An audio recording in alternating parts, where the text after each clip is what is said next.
এখন আমরা যদি বিশ্বাস করি যে আল্লাহর পক্ষ থেকে কোরআন নাজিল হয়েছে, তাহলে এটা তো মেনে নিতেই হবে যে কোরআনে যা আছে সব সত্য, তাই তো? আল্লাহ পাক কি মিথ্যা বলতে পারেন? নাউযুবিল্লাহ। এখন কোরআন এবং হাদিসের অনেক বিষয় আমরা প্রমাণ করতে সক্ষম হই আমাদের ক্ষুদ্র জ্ঞানে। আবার এমন অনেক বিষয় আছে যেগুলো আমরা আমাদের ক্ষুদ্র জ্ঞানে প্রমাণ করতে পারি না। যেমন ফেরেশতার অস্তিত্ব কি আমরা প্রমাণ করতে পেরেছি? আপনি কি ল্যাবে প্রমাণ করতে পারবেন? জিন জাতির অস্তিত্ব আমরা কি চোখে দেখে প্রমাণ করতে পারবো? কবরে আযাব দেওয়া হয়, আপনি কি এটা দেখে প্রমাণ করতে পারবেন? রূহ বা আত্মা বলে কিছু আছে আমাদের দেহের মধ্যে, এটা কি আপনি প্রমাণ করতে পেরেছেন? অনেক সময় মুমিন ব্যক্তি স্বপ্ন দেখে এবং স্বপ্নগুলো সত্য হয়, হয় কি না? এবং হাদিসে এসেছে শেষ জামানায় মুমিন ব্যক্তির স্বপ্ন কিন্তু সত্য হবে বেশি বেশি। তো এখন এই যে এমন কিছু বিষয় যেগুলো আমরা বাহ্যিক জ্ঞান দিয়ে প্রমাণ করতে পারছি না, কিন্তু আল্লাহ রাব্বুল আলামিন বলেছেন এগুলো সত্য, আমরা চোখ বন্ধ করে বিশ্বাস করি কি না? বিশ্বাস করেন কি না? জান্নাত দেখেছেন? জাহান্নাম দেখেছেন? না দেখে বিশ্বাস করি কি না? ইমানের কয়টা পিলার বলেন তো দেখে ভাই? কয়টা? ছয়টা। কয়টা? আল্লাহ বিশ্বাস, ফেরেশতাগণে বিশ্বাস, নবী রসুলগণে বিশ্বাস, আসমানি কিতাব সমূহে বিশ্বাস, পরকালের জীবনে বিশ্বাস, তাকদীর বা ভাগ্যের ভালো মন্দে বিশ্বাস। এই ছয়টার মধ্যে শুধু কোরআন এবং মুহাম্মদ সাল্লাল্লাহু আলাইহি ওয়াসাল্লামকে বাদ দিয়ে আপনি কোনোটাই দেখেন না। দেখেছেন? আল্লাহকে দেখেছেন? ফেরেশতা মণ্ডলী, আগের আসমানি কিতাবগুলো, মুহাম্মদ সাল্লাল্লাহু আলাইহি ওয়াসাল্লামকে সাহাবীরা দেখেছেন, আপনি কি দেখেছেন? আগের নবী রাসূলদেরকে দেখেছেন? পরকালের জীবন দেখেছেন? তাকদীর বা ভাগ্যের ভালো মন্দ দেখেছেন? এই যে না দেখে যে আমরা বিশ্বাস করছি, এটার নাম হচ্ছে গায়েবে বিশ্বাস। কিসে বিশ্বাস? এটাই আল্লাহ পাক বলছেন আলিফ লাম মিম যালিকাল কিতাব লা রাইবা ফিহ। আলিফ লাম মিম, এটা এমন একটা কিতাব যেই কিতাব নিয়ে কোনো সন্দেহ সংশয় নাই। হুদাল লিল মুত্তাকিন, এই কিতাব মুত্তাকিদেরকে পথ দেখাবে। কারা মুত্তাকি? আল্লাযীনা ইউমিনুনা বিল গায়বি, যারা এই অদৃশ্যে বিশ্বাস করে। বলেন সুবহান। আল্লাহ পাকের আদেশ পালন করার নিমিত্তে, তার ইবাদত করার নিমিত্তে আমরা আল্লাহ পাকের এই আদেশগুলোকে না দেখেই বিশ্বাস করি। এখন কিছু মানুষ বলতে পারে তাহলে এগুলোর বৈজ্ঞানিক ব্যাখ্যা কি? উত্তর হচ্ছে এই যে কোরআন এবং হাদিসের সব কিছুকে বৈজ্ঞানিক ব্যাখ্যার মানদণ্ডে উত্তীর্ণ হয়ে আসতে হবে জরুরি না এটা। কারণ বিজ্ঞানের অনুসিদ্ধান্তগুলো সময়ে সময়ে বদলে যায়। আল্লাহ রাব্বুল আলামিনের বিধান কখনো বদলাবে না ইনশাআল্লাহ। কথা কি বুঝতে পারছেন? আর আল্লাহ রাব্বুল আলামিন আমাদেরকে অসীম জ্ঞান দিয়ে সৃষ্টি করেন নাই, ক্ষুদ্র জ্ঞান দিয়ে সৃষ্টি করেছে। আমরা আমাদের ক্ষুদ্র জ্ঞানে এতটুকু প্রমাণ করতে পারবো না। ভালো করে বোঝেন, আমরা আমাদের ক্ষুদ্র জ্ঞানে এতটুকু প্রমাণ করতে পারবো না যে আগামীকাল আপনার সাথে কি ঘটবে। বলতে পারবেন? কেউ পারবে? তো যে মানুষ তার সাথে আগামীকাল কি ঘটবে সেটাই বলতে পারছে না, সেই মানুষ কি আল্লাহ রাব্বুল আলামিনের এই মহাবিশ্বের অসীম জ্ঞানের অতল তলে ডুব দিতে পারবে? আমি বলছিলাম ইমানের 6 পিলার কি আপনি চোখে দেখেছেন? তারপরে বিশ্বাস করি কিনা ভাই?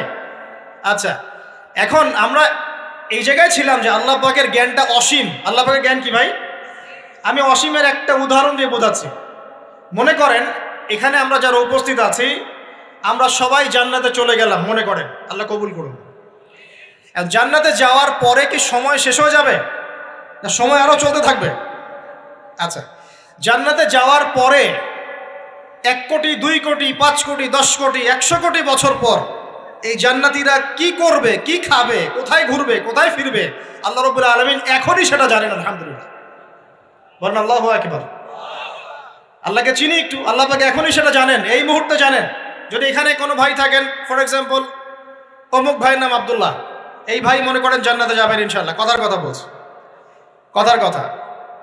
এখন তিনি জান্নাতে যাওয়ার 100 কোটি বছর পরে কোন হুরের সাথে কোথায় ঘুরে বেড়াবেন আল্লাহ পাক এখনই তা জানেন। আল্লাহ পাককে চিনতে শিখুন। আবার আমাদের মধ্যে আল্লাহ না করুক কেউ যদি জাহান্নামে যায়, সে ব্যক্তি জাহান্নামে যাওয়ার কোটি কোটি বছর পর কি আযাব ভোগ করবে আল্লাহ পাক এখনই এই মুহূর্তে সেটা জানেন। আলহামদুলিল্লাহ। এবং আগেও জানতেন। আল্লাহ পাকের কোনো শুরু নাই, আল্লাহ পাকের কোনো শেষ নাই। আল্লাহ পাকের কোনো শুরু নাই, আল্লাহ পাকের কোনো শেষ নাই। এমন নয় যে আল্লাহ পাক আমাদেরকে সৃষ্টি করে সৃষ্টিকর্তা হয়েছেন, রিজিক দাতা হয়েছেন, পালনকর্তা হয়েছেন, এমন নয়। সৃষ্টি করার আগে থেকেই আল্লাহ পাক সৃষ্টিকর্তা, পালনকর্তা, রিজিক দাতা সবকিছুই ছিলেন। বলেন আল্লাহু আকবার। আল্লাহ পাক একজন, তার কোনো শরীক নাই। আল্লাহ রাব্বুল আলামিনের জ্ঞান অসীম। এটার উদাহরণ হাদিসে দেয়া হয়েছে এভাবে যে মুসা এবং খিদির আলাইহিস সালাম নৌকায় সফর করছেন, একটা পাখি এসে নদী থেকে এক ফোঁটা পানি খেয়ে চলে গেল। তখন খিদির আলাইহিস সালাম বলছেন, হে মুসা, এই পাখিটা নদী থেকে যতটুকু পানি পান করতে পেরেছে, এই পানিটুকু হচ্ছে পুরো পৃথিবীর সমস্ত মাখলুকের জ্ঞান। আর এই পুরো নদীতে যত পানি আছে, এই সাগরে যত পানি আছে, এগুলো হলো আল্লাহ রাব্বুল আলামিনের জ্ঞান। আমি কি বুঝাতে পারছি ভাই? এখন সেই আল্লাহ রাব্বুল আলামিন যখন কোনো বিষয়কে সত্য বলবেন, সেটা সত্য কিনা? আল্লাহ পাক এখন বলছেন, আমি জিন আর মানব জাতিকে শুধু আমার ইবাদত করার জন্য সৃষ্টি করেছি। তার মানে জিন সত্য কিনা? আচ্ছা, একটু বলে দেই, মানুষের মধ্যে যেমন ভালো মন্দ আছে, জিন জাতির মধ্যেও কি আছে? ভালো মন্দ আছে। দুষ্ট জিন মানুষের ক্ষতি করার চেষ্টা করে। কি করে ভাই? এবং দিন দিন কিন্তু এর প্রভাবটা বাড়ছে। তো এখান থেকে বাঁচার জন্য কিছু প্রোটেকশন আগে বলে দেই, তারপর সামনে যাই। প্রত্যেক দিন সকালে এবং সন্ধ্যায় 3 বার করে সূরা ইখলাস পড়বেন। কুল হুয়াল্লাহু আহাদ, আল্লাহুস সামাদ, লাম ইয়ালিদ ওয়া লাম ইউলাদ ওয়া লাম ইয়াকুল লাহু কুফুয়ান আহাদ। সকালে সন্ধ্যায় কয়বার?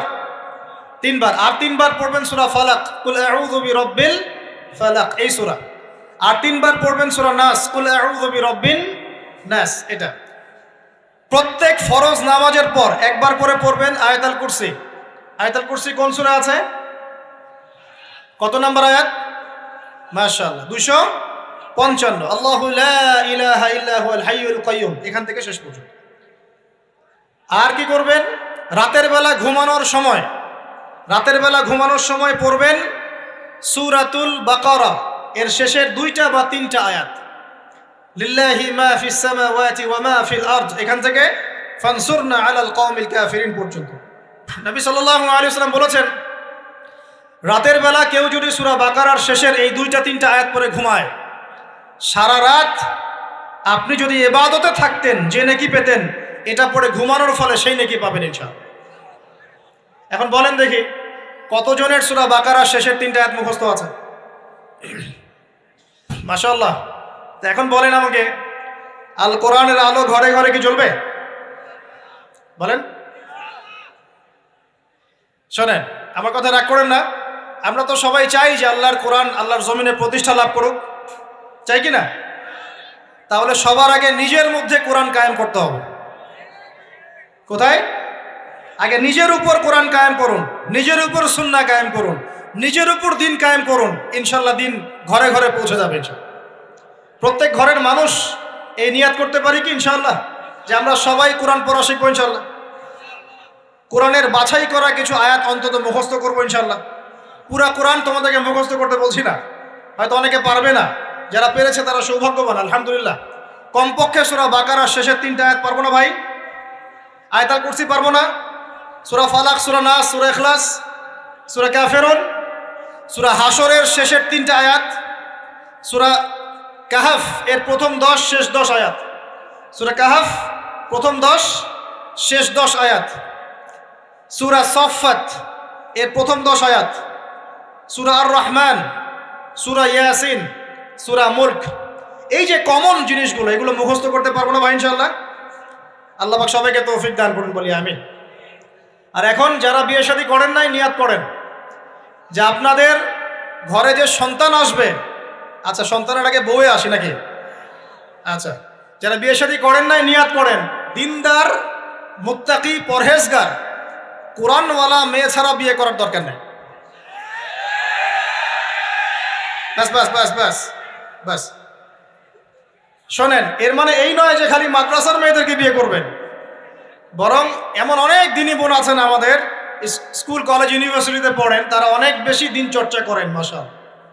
আমি বলেছি কোরআনওয়ালা, দিনদার, পর্দাশীল নারী বিয়ে করবেন। এবং দ্বিতীয় নিয়াত করেন, যে সন্তানই হবে কমপক্ষে একটা সন্তানকে হাফেজে কোরআন বানাবেন ইনশাআল্লাহ, একটা সন্তানকে আলেম বানাবেন ইনশাআল্লাহ। আপনার মেয়ে হলে সেই মেয়েকে আয়েশা রাদিয়াল্লাহু আনহার মতো বানান ইনশাআল্লাহ। আপনার ছেলে হলে আপনার ছেলেকে আবু বকর, ওমর, ওসমান, আলী রাদিয়াল্লাহু আনহুম আজমাইন তাদের আদর্শে করে তোলেন ইনশাআল্লাহ। পারা যাবে না ভাই? যখন ঘরে ঘরে কোরআনওয়ালা মানুষ তৈরি হবে না, আল্লাহর জমিনে আল্লাহর দিন এমনি প্রতিষ্ঠা হয়ে যাবে ইনশাআল্লাহ। বাতিল কোন দিক পালিয়ে যাবে ঠিক নাই। সবকিছু শেষ আছে না বলেন তো?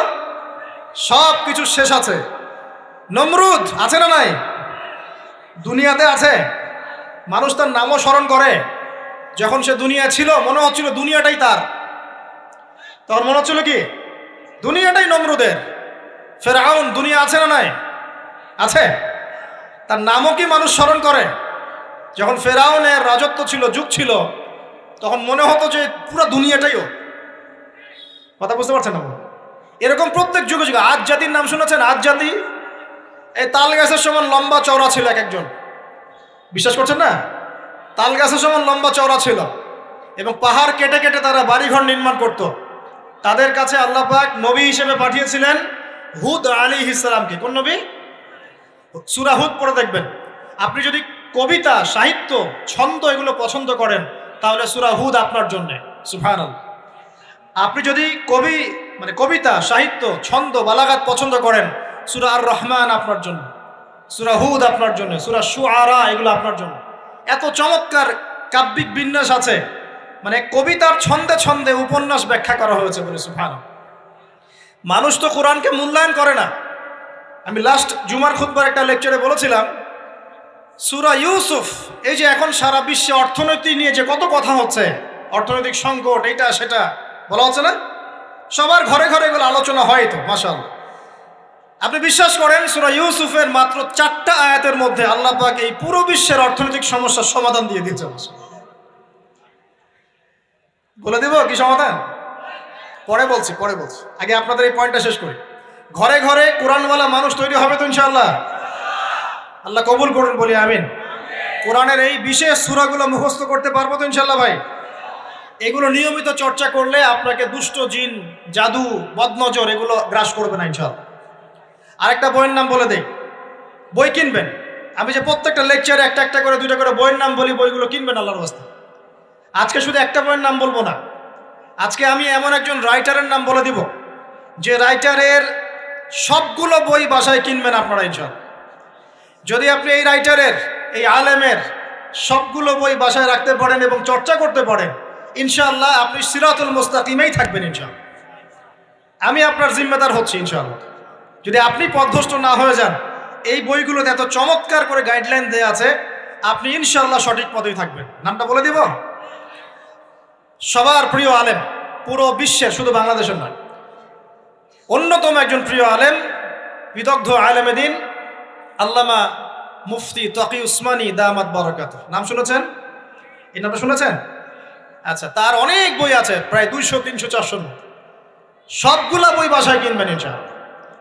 ইবাদত নিয়ে বই আছে, মুআমালাত নিয়ে বই আছে, তাসাউফ নিয়ে বই আছে, জিকির নিয়ে বই আছে, অর্থনীতি নিয়ে বই আছে, ওয়ার্ল্ড অ্যাফেয়ার্স নিয়ে বই আছে, প্রতিটা সাবজেক্ট ধরে ধরে বই আছে। কোথায় পাবেন? এই তো অনলাইনে অনেক বুকশপ আছে না, এগুলোতে পাবেন। বাংলা বাজারে ঢাকায় পাবেন। এগুলো অনুবাদ হয়ে গেছে আলহামদুলিল্লাহ। এবং বাংলাদেশে অনেক স্টুডেন্ট আছে তার হাতে গড়া। তাদের এলেম, তাদের আমল, তাদের আখলাক দেখলে পরকালকে চেনা যায় মাশাআল্লাহ। বই কিনতে পারবেন তো একটু ইনশাআল্লাহ? আরে ভাই, ইউনিভার্সিটির ক্যান্টিনে বসলেই তো 100 টাকা শেষ হয় আপনার। আর ক্যান্টিনে যদি বোরখাওয়ালা কাউকে নিয়ে বসেন তাহলে তো শেষ। এখন সহি প্রেম করে মানুষ। এক ভাই প্রশ্ন করেছে সেদিন, কালকেই, যে সে দিনের পথে ফিরে এসেছে কিন্তু তার গার্লফ্রেন্ডকে ভুলতে পারে না। তো বলছে, ভাই তাকে দাওয়াত দেওয়ার খাতিরে হলেও কি ফোনে কথা বলা যাবে? কি উত্তর দিব বলেন? আপনি পবিত্র হতে যাচ্ছেন কি না? পবিত্র হতে যাচ্ছেন, পবিত্র পথে আসতে চাচ্ছেন, তাহলে অপবিত্র পথে আবার কেন ফিরে যাবেন? এগুলো কি হালাল না হারাম? আল্লাহ পাক বলেছেন, লা তাকরাবু জিনা, জিনার ধারের কাছেও যেও না, ধারের কাছেও যেও না। দেখেন, এই একই কথা আল্লাহ পাক আদম এবং হাওয়া আলাইহিস সালামকে এইরকম শব্দে বলেছিলেন, ওয়ালা তাকরাবা হাযিহি শাজারা, তোমরা এই গাছের ফল খেও না এমন নয়, তোমরা এই গাছের কাছেও যেও না। আমার কথা কি বুঝতে পারছেন? মানে এই বাঁশ অতিক্রম করে এসো না এমন নয়, এই বাঁশের কাছেও বসবা না। বুঝতে পারছেন কথা? একইভাবে আল্লাহ বলছেন ওয়ালা তাকরাবু জিনা, তোমরা জেনা করো না এমন নয়, জেনার কাছেও। ফিজিক্যাল রিলেশন তো অনেক দূরের কথা, হারাম। আপনি ফোনেও কথা বলবেন না, আল্লাহ পাক তৌফিক দান করুন। আপনি যদি পবিত্র থাকতে পারেন ইনশাআল্লাহ তাআলা আল্লাহ পাক আপনাকে আপনার উপযুক্ত পাত্রী দিবেন ইনশাআল্লাহ। আর যদি আপনি পবিত্র থাকতে না পারেন, এমন হতে পারে হয়তো আপনি পবিত্র কাউকে পান নাই, হতে পারে কি না? আচ্ছা প্রিয় ভাইয়েরা, বইটা কিনবেন, বইটার নাম, দোয়ার বইটার নাম হলো হিসনুল মুসলিম। কি নাম? হিসনুল মুসলিম। যদি কিনতে না পারেন ওই যে প্লে স্টোরে ঢুকেন, প্লে স্টোরে ঢুকে দেখবেন যে একটা অ্যাপস আছে হিসনুল মুসলিম। এখানে যতগুলো দোয়া আছে সবগুলো দোয়া আগামী 1 বছরের মধ্যে মুখস্থ করবেন। রাজি আছেন কি না? আর এখানে সকাল সন্ধ্যায় পড়ার জন্য কিছু দোয়া আছে, সকাল সন্ধ্যায় পড়ার। এই দোয়াগুলো আল্লাহর ওয়াস্তে মুখস্থ করবেন, পারবেন ইনশাআল্লাহ? আল্লাহ তৌফিক দান করবেন, আমিন। আর একটা আমল বলে দিব, তারপর সামনে যাব। সেটা হলো 5 ওয়াক্ত নামাজ তো পড়েন মাশাআল্লাহ, নাকি? কারা কারা নামাজ 5 ওয়াক্ত পড়েন হাত তোলেন দেখি। আলহামদুলিল্লাহ, মাশাআল্লাহ, হাত নামান। আর যারা নামাজ পড়েন না তাদেরকে আমি একটা হাদিস শোনাবো, একটা হাদিস শুনবেন। নবী সাল্লাল্লাহু আলাইহি ওয়াসাল্লাম বলেছেন, قال النبي صلى الله عليه وسلم بين العبد وبين الكفر والشرك ترك الصلاة। আল্লাহ পাকের বান্দা আর একজন কাফের মুশরিকের মধ্যে পার্থক্যই হচ্ছে নামাজ। আল্লাহ পাকের বান্দা মানে মুমিন মুসলিম এবং একজন কাফের মুশরিকের মধ্যে পার্থক্য কি? মান তারাকা সালাতান মুতাআম্মিদান ফাকাদ বারিয়াত মিন যিম্মাতিল্লাহ। কেউ যদি ইচ্ছাকৃতভাবে তার উপর ফরজ নামাজকে ছেড়ে দেয়, সে যেন আল্লাহ পাকের জিম্মেদারি থেকে মুক্ত হয়ে গেল।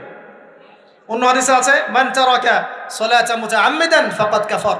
কেউ যদি ইচ্ছা করে নামাজ ছেড়ে দেয় সে ব্যক্তি কুফরি করলো। বলি নাউজুবিল্লাহ। আমরা কি কুফরি করতে চাই নাকি ভাই? নামাজের কথা বলেছি, 5 ওয়াক্ত নামাজ কারা কারা পড়েন না হাত তোলেন এবার।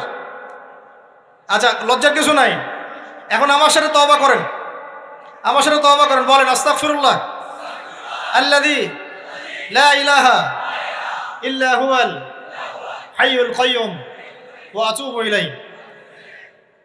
আল্লাহর কাছে সাক্ষী রেখে বলেন, আল্লাহ আমি জীবনে যত রাকাত নামাজ ছেড়ে দিয়েছি এর জন্য আমাকে মাফ করে দাও। ইনশাআল্লাহ আগামী জীবনে আমি বিনা ওজরে 1 ওয়াক্ত নামাজও বাদ দিব না ইনশাআল্লাহ। রাজি আছেন ইনশাআল্লাহ? বাস এই একটা নসিহত যদি আজকে আপনারা আমল করতে পারেন ইনশাআল্লাহ আজকের মাহফিল সফল। পারা যাবে? আর বই কিনতে বললাম 1 নাম্বার কোন বই বলেন? হিসনুল। আর কোন আলেমের নাম বলেছি? আল্লামা, জোরে বলেন। তার অনেকগুলো বই আছে, কেনার চেষ্টা করবেন তো ইনশাআল্লাহ। আল্লাহ পাক তৌফিক এনায়েত করুন, বলি আমিন। তাহলে আমরা সূরা যারিয়াতের 56 নম্বর আয়াতে কি শিখেছি ভাই? আল্লাহ রাব্বুল আলামিন আমাদেরকে সৃষ্টি করেছেন কেন? তার ইবাদত করার জন্য। আছে। এখন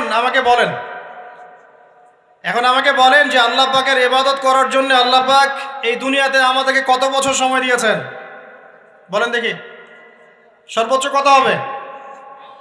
সর্বোচ্চ 60, 70, 100 হতে পারে। এই তো।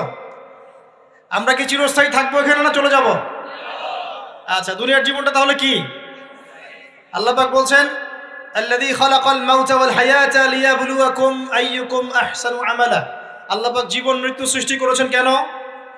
আল্লাহ পাক পরীক্ষা করার জন্য যে এই দুনিয়ার জীবনে আমলে কে শ্রেষ্ঠ, আমলে কে শ্রেষ্ঠ। দুনিয়ার জীবনে আসার উদ্দেশ্য পেয়েছি আল্লাহর ইবাদত করা, এখন পেলাম আল্লাহ জীবন মৃত্যু কেন সৃষ্টি করেছেন? আমলে পরীক্ষা করার জন্য যে কে শ্রেষ্ঠ হচ্ছে। আমাদের উদ্দেশ্য কি? আমাদের উদ্দেশ্য হচ্ছে পুলসিরাত পার হয়ে জান্নাতে যাওয়া। উদ্দেশ্য কি? পুলসিরাত পার হয়ে জান্নাতে যাওয়া। সূরা আলে ইমরানের 185 নম্বর আয়াতে আল্লাহ পাক বলেছেন কুল্লু নাফসিন যায়িকাতুল মাউত, প্রত্যেকটা নফস মৃত্যুর স্বাদ গ্রহণ করবে, এরপর কিয়ামতের মাঠে তাদের আজর তাদেরকে পূর্ণ মাত্রায় বুঝিয়ে দেওয়া হবে। আল্লাহ পাক বলছেন ফামান যুহজিহা আনিন নারি ওয়া উদখিলাল জান্নাতা ফাকাদ ফাজ। ওই দিন যে ব্যক্তিকে জাহান্নাম থেকে বাঁচানো হবে এবং জান্নাতে প্রবেশ করানো হবে সেই ব্যক্তি হচ্ছে সফল। কথা ঠিক কিনা? তাহলে উদ্দেশ্য পেলাম তো, আমাদের গন্তব্য পেলাম তো। আমাদের গন্তব্য কি তাহলে? জান্নাত। এখন এই দুনিয়ার জীবনে আমরা সর্বোচ্চ হয়তো 100 বছর বাঁচবো, আল্লাহ ভালো জানেন, তাই তো? এই দুনিয়ার জীবনের এই হায়াতের সবচেয়ে ইম্পর্টেন্ট টাইমটা কোনটা বলেন? সবচেয়ে ইম্পর্টেন্ট টাইম কোনটা? যৌবন কিনা? যৌবন কাকে বলে? যৌবন কাকে বলে? কত বছর থেকে কত বছর পর্যন্ত? 20 থেকে 40, বা 15 থেকে 40, বা 20 থেকে 50, এই তো? আচ্ছা, এই বয়সের মধ্যে কারা কারা আছেন হাত তোলেন দেখি। মাশাআল্লাহ, সবাই তো দেখি এই বয়সে, হাত নামান। এখন এই বয়স সম্পর্কে আগে 2টা হাদিস শোনেন, আমার দিকে তাকান, তারপরে আমি বলছি অবস্থা কি, করণীয় কি। আমি বলেছি যুবকদেরকে কিছু নসিহত করবো আজকে, নিয়াত করেছে, ঠিক আছে ভাই? আচ্ছা, যুবকদের সম্পর্কে প্রথম হাদিস, রাসূল সাল্লাল্লাহু আলাইহি ওয়াসাল্লাম বলেছেন, কিয়ামতের মাঠে মানুষ যখন উঠবে, আমরা উঠবো কি না? আচ্ছা, নাকি উঠবো না? যারা আগুনে পুড়ে গেছে তারা উঠবে কি না? যারা পানিতে ডুবে গেছে, যাদের লাশও খুঁজে পাওয়া যায় নাই, উঠবে কি না? উঠবে। আচ্ছা, যখন মানুষ উঠবে তখন তাকে 5টা প্রশ্ন করা হবে। কয়টা ভাই? এই 5টা প্রশ্নের আগে সে তার পা সামনেও ফেলতে পারবে না, পিছনেও ফেলতে পারবে না। আমরা কি একটু চিন্তা করতে পারছি কত ভয়ঙ্কর হবে বিষয়টা? এই সামান্য গরমে আমাদের অবস্থা খারাপ, সূর্য সেদিন সামনে নিচে, আর মানুষ উঠে দাঁড়িয়ে আছে, তাদেরকে 5টা প্রশ্ন করা হবে। যতক্ষণ পর্যন্ত প্রশ্নের উত্তর দিতে পারছে না, সামনেও যেতে পারবে না, পিছনেও আসতে পারবে না, পা নড়াতে পারবে না। 1, তোমার পুরো জীবনটা তুমি কোন কাজে ব্যয় করেছো? উত্তর কি রেডি আছে আমাদের কাছে? আমরা কি বলতে পারবো, হে আল্লাহ, আমরা আমাদের পুরো জীবন তোমার ইবাদত করে কাটিয়েছি? 2, তোমার যৌবন স্পেশালি তুমি কোন কাজে ব্যয় করেছো? তোমার যৌবন তুমি স্পেশালি কোন কাজে ব্যয় করেছো? যুবকরা কি উত্তর দেওয়ার জন্য প্রস্তুত আছে যে আমাদের যৌবন আমরা আল্লাহর পথে কাটিয়েছি? সবাই কি বলতে পারবো? 3 নাম্বার, তোমার রিজিকের উৎস কি ছিল? কোন পথে সম্পদ অর্জন করেছো? 4 নাম্বার, কোন পথে সম্পদ ব্যয় করেছো? কোন কোন খাতে সম্পদ ব্যয় করেছো? আমরা কি আমাদের আয় এবং ব্যয়ের হিসাব দেওয়ার জন্য প্রস্তুত? 5, তোমাকে আমি যে জ্ঞান দিয়েছিলাম সেই জ্ঞান অনুযায়ী আমল করেছো কিনা? আল্লাহ পাক আমাকে আপনাদের সবাইকে তৌফিক দান করুন, জানা অনুযায়ী আমল করার তৌফিক দান করুন। এই 5টা প্রশ্নের মধ্যে যৌবনকাল ইম্পর্টেন্ট কিনা ভাই? গুরুত্বপূর্ণ কিনা? মাথায় রাখি। সামনে একটা হাদিস শুনুন, রাসূল সাল্লাল্লাহু আলাইহি সাল্লাম বলছেন, কে এই কিয়ামতের মাঠেই 7 শ্রেণীর মানুষকে আল্লাহ পাক বিশেষ মেহমানদারির ব্যবস্থা করবেন, আরশের ছায়ায় ছায়া দিবেন ইনশাআল্লাহ। কোথায় ছায়া দিবেন? ওই দিন এই ছায়া ছাড়া অন্য কোনো ছায়া থাকবে না। নবী সাল্লাল্লাহু আলাইহি ওয়াসাল্লাম বলছেন, তার মধ্যে প্রথম শ্রেণী হচ্ছে ইমামুন আদিল, ন্যায়পরায়ণ শাসক। ন্যায়পরায়ণ, আচ্ছা, ন্যায়পরায়ণ শাসকের একটা এক্সাম্পল দেই। মক্কার জাহেলি যুগে সাহাবীরা ঈমান নিয়ে এসেছেন, বাস তাদের উপর নির্মম নির্যাতন শুরু হয়ে গেছে, আবু জেহেল, আবু লাহাব, উতবা, শায়বা। তখন সাহাবীরা আল্লাহ রাসূলের কাছে এসে বলছেন, ইয়া রাসূলুল্লাহ, আপনি একটু বদদোয়া করেন, তাদের উপর বদদোয়া করেন, আমরা তো আর পারছি না। নবী সাল্লাল্লাহু আলাইহি ওয়াসাল্লাম বললেন, তোমরা মক্কা থেকে হিজরত করে হাবাসায় চলে যাও। কোথায়? হাবাসা। হাবাসা মানে হচ্ছে আবিসিনিয়া। আবিসিনিয়া মানে এখনকার ইথিওপিয়া, ইরিত্রিয়া। নাম শুনেছেন কি? বিশেষ কোচিং তো করছেন অনেকে। আফ্রিকা মহাদেশের একটা ছোট্ট দেশ ইরিত্রিয়া, ওখানে চলে যাও। তখন বলেছিলেন তিনি হাবাসায় চলে যাও। সাহাবীরা জিজ্ঞাসা করছেন, হাবাসায় কেন? নবী সাল্লাল্লাহু আলাইহি ওয়াসাল্লাম বলছেন, সেখানে একজন খ্রিস্টান ন্যায়পরায়ণ শাসক আছেন, যার রাজ্যে কেউ জুলুমের শিকার হয় না। কি বললাম বলেন তো? হাবাসা কে আছেন? একজন মুসলিম না খ্রিস্টান? খ্রিস্টান ন্যায়পরায়ণ শাসক আছেন, যার রাজ্যে কেউ জুলুমের শিকার, মুসলমান নন এমন একজন শাসকের প্রশংসা করে আমাদের নবীজি বললেন, তার রাজ্যে কেউ জুলুমের শিকার হয়। সুবহানাল্লাহ। সাহাবীরা সেখানে হিজরত করলেন। নেতৃত্ব দিয়েছেন জাফর বিন আবি তালিব রাদিয়াল্লাহু আনহু। সেই সাহাবী বাদশাহ নাজাশী, তার নাম ছিল বাদশাহ নাজাশী, তার সামনে দাঁড়িয়ে সূরা মারিয়াম তেলাওয়াত করেছিলেন। ওই সূরা মারিয়ামে ইয়াহইয়া, জাকারিয়া, ঈসা, তার মা, এই গল্প ঘটনাগুলো আছে। এই সূরার তেলাওয়াত শুনে বাদশাহ নাজাশীর চোখ দিয়ে পানি পড়তে পড়তে দাড়ি ভিজে গিয়েছে। সুবহানাল্লাহ। শেষে তিনি ঈমান নিয়ে আসেন, মুসলমান হন, আলহামদুলিল্লাহ। আমাদের নবীজি তার জানাজার নামাজ পড়েছিলেন, আমাদের নবীজি তার গায়েবানা জানাজার নামাজও পড়েছেন, বলেন সুবহানাল্লাহ। এখানে একটা পয়েন্ট খালি বলতে চাই, একজন অমুসলিম শাসক সম্পর্কে আমাদের নবীজি মন্তব্য করেছিলেন তার রাজ্যে কেউ জুলুমের শিকার হয় না। আর আজকের দিনে সারা বিশ্বের কোনো কোনো ক্ষেত্রে মুসলিম শাসকদের ব্যাপারেও এই কথা বলা যায় না যে তার রাজ্যে কেউ জুলুমের শিকার হয়। আল্লাহ পাক বলছেন আরশের ছায়া আমি ছায়া দিব 7 শ্রেণীর মানুষকে। কয় শ্রেণী? তার মধ্যে প্রথম শ্রেণী হচ্ছে ইমামুন আদিল, ন্যায়পরায়ণ শাসক। আল্লাহ পাক আমাদের সমস্ত শাসকদেরকে ন্যায়পরায়ণ হওয়ার তৌফিক দান করুন। 2 নাম্বার, সেই যুবককে আমি সেখানে আশ্রয় দিব যেই যুবক তার যৌবনকালটা আল্লাহর পথে কাটিয়ে দিয়েছে। এবার কি হাদিসটা আপনি পেয়েছেন? এর আগের হাদিস কি শুনলেন? পা নড়াতে পারবেন না যতক্ষণ পর্যন্ত এই প্রশ্নের উত্তর না দিচ্ছেন যৌবনকাল কোন পথে ব্যয় করেছেন। এখন যদি আল্লাহর পথে ব্যয় করেন তাহলে আরশের ছায়া ছায়া পাচ্ছেন, আলহামদুলিল্লাহ। বাকিগুলো কারা কারা একটু বলে দেই। 3 নাম্বার হচ্ছে সেই ব্যক্তি যে একজন আরেকজনকে মহব্বত করে, এক ব্যক্তি আরেক ব্যক্তিকে মহব্বত করে শুধুমাত্র আল্লাহর সন্তুষ্টির জন্য। কথা কি বুঝতে পারছেন? এই মহব্বত আবার এই ছেলে মেয়ের ফ্রি মিক্সিং না। কথা বুঝতে পারেননি? দিনের খাতিরে মহব্বত, আল্লাহর জন্য মহব্বত, আল্লাহর জন্য। এখানে 4 নাম্বার এমন ব্যক্তি যে এত গোপনে দান করে যে তার বাম হাত জানে না ডান হাত কি দান করেছে। আমরা তো এখন 1 টাকা দান করলে 100 টাকা ফুটাই। ফেসবুক আছে, মারাত্মক একটা জিনিস ফেসবুক, মানে এটা মানুষকে আর মানুষ রাখে নাই। যে ব্যক্তি ফেসবুকে আসক্ত তার সাথে কথাবার্তা বলা, লেনদেন, চলাফেরা খুব ডিফিকাল্ট। মানে কি বোঝেন আগে কথাটা?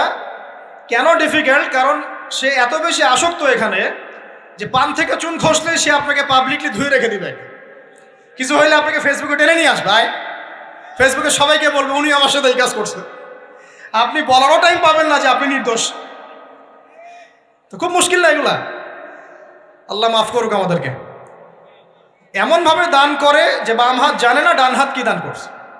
5 নাম্বার এমন ব্যক্তি যে এইটা যুবক, এটাও যুবক, যাকে কোনো সুন্দরী নারী আহ্বান করছে জিনার জন্যে, সুন্দরী উচ্চ বংশের নারী, যে আসো আমার সাথে জেনা করো। ওই যে ইউসুফ আলাইহিস সালামের মতো, মনে আছে? ইউসুফ আলাইহিস সালামের ঘটনা মনে আছে? আচ্ছা, কিন্তু সেই যুবক বলে, সেই ব্যক্তি বলে ইন্নী আখাফুল্লাহ, আমি আল্লাহকে ভয় করি, আমি তোমার সাথে খারাপ কাজ করতে পারবো। এরকম ছেলে এবং এরকম মেয়ে এখন সমাজে খুঁজে পাওয়া যায়? হাতে গোনা, হাতে গোনা। আপনি অনলাইন ঘাটাঘাটি করেন, গুগল করেন, ক্রস চেক করেন, দেখবেন বাংলাদেশের 25 বছরের কম বয়সী ছেলে আর মেয়েদের জেনার হার কত আপনি বের করে দেন। 25 বছরের কম যে যুব সমাজ আমাদের সামনে আছে তাদের মধ্যে কত % যুবক এখন পর্যন্ত ফিজিক্যাল সম্পর্ক করেনি কারোর সাথে, আপনি খুঁজে বের করতে পারেন। শুধু ছেলেদের ক্ষেত্রে এটা নয়, মেয়েদের ক্ষেত্রেও আছে। এই যে অনার্স লাইফ পার করার আগেই বহু মেয়ে সতীত্ব নষ্ট করে ফেলছে, বহু ছেলে সতীত্ব নষ্ট করে ফেলছে। কথাগুলো কি রাগ করছেন? আমি আপনাদের ভাই এবং আমি আপনাদেরকে মহব্বত করি। আমরা জেনার পথে যাব না, আমরা হালাল সম্পর্কে থাকবো ইনশাআল্লাহ। যখন আপনি জেনায় চলে যাবেন আপনার কলব থেকে আল্লাহর নূর নষ্ট হয়ে যাবে। এটা এমন একটা পাপ যেটা করার পর মানুষ আল্লাহর সামনে মাথা তুলে দাঁড়াতে পারে না, লজ্জায় চোখ নেমে যায়, ইবাদতে স্বাদ পায় না। যখন হারাম সম্পর্কে, ফ্রি মিক্সিং, এগুলোতে মানুষ থাকে, ইবাদতে মানুষ স্বাদ পায় না। দিনের পর দিন ইবাদত করে মনোযোগ আসে না, মন লাগে না, চোখ দিয়ে একটু পানি বের হয় না, আল্লাহর জন্য কাঁদতে পারে না, কারণ মনের মধ্যে তো নূর নাই। আর যখন একটা মেয়ে বেপরদায় থাকে, অনেক ইবাদত করলেও তার এই বেপরদায় থাকার কারণে সমাজের বহু মানুষের চোখের জেনা হয়ে যায়। এতে করে ওই সব মানুষের পাপের ফল এই মেয়েটাকে ভোগ করতে হয় এবং মানুষের চোখের বদনজর লাগে, ওই মেয়ে অসুস্থ হয়ে পড়ে মানসিকভাবে, শারীরিকভাবে। আমি আমাদের যুবক ভাই এবং যুবক বোনদেরকে রিকোয়েস্ট করব, আল্লাহর ওয়াস্তে চরিত্রটাকে পবিত্র রাখার চেষ্টা করুন। আল্লাহ পাক তৌফিক দান করুন। এই যুবককে আল্লাহ পাক আরশের ছায়া ছায়া দিবেন যে একটা মেয়েকে পেয়েও আল্লাহর ভয় তাকে ভোগ করে নাই। আল্লাহ পাক এরকম যুবক ঘরে ঘরে তৈরি করুন। তাহলে কি করবেন ভাই? হালাল উপার্জনের ব্যবস্থা করবেন, ব্যাস সরাসরি বিয়ে করে ফেলবেন। পরিবারকে বোঝানোর চেষ্টা করবেন, না বুঝলে আন্দোলন শুরু করবেন যে আমি জেনা করতে চাই না, আমি বিয়ে করতে চাই, বিয়ে আমার দেওয়ানি লাগবো, এরকম ব্যাস। তারপর দেখবেন বাপ মা কেমন করে বিয়ে না দেয়। আল্লাহ সাহায্য করবে ইনশাআল্লাহ।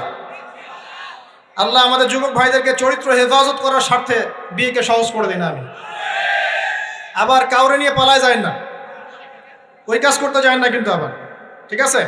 কারণ এভাবে কোর্টে গিয়েও যদি একটা মেয়ে বিয়ে করে, এই বিয়ের জায়েজ না জায়েজ নিয়ে অনেক কথা আছে। অতএব এইসব ঝুঁকির মধ্যে যাবেন না, বাসায় বোঝানোর চেষ্টা করবেন। আর এক শ্রেণীর ব্যক্তি আছে যাদেরকে আল্লাহ পাক আরশের ছায়া ছায়া দিবেন। তারা কারা? যারা গোপনে আল্লাহকে স্মরণ করে কাঁদতে পারে। বলি সুবহানাল্লাহ। এখন এই দুটো হাদিসের মধ্যে যুবকদের অবস্থান কি পেয়েছেন? আচ্ছা, আরেকটা শোনাই এবার।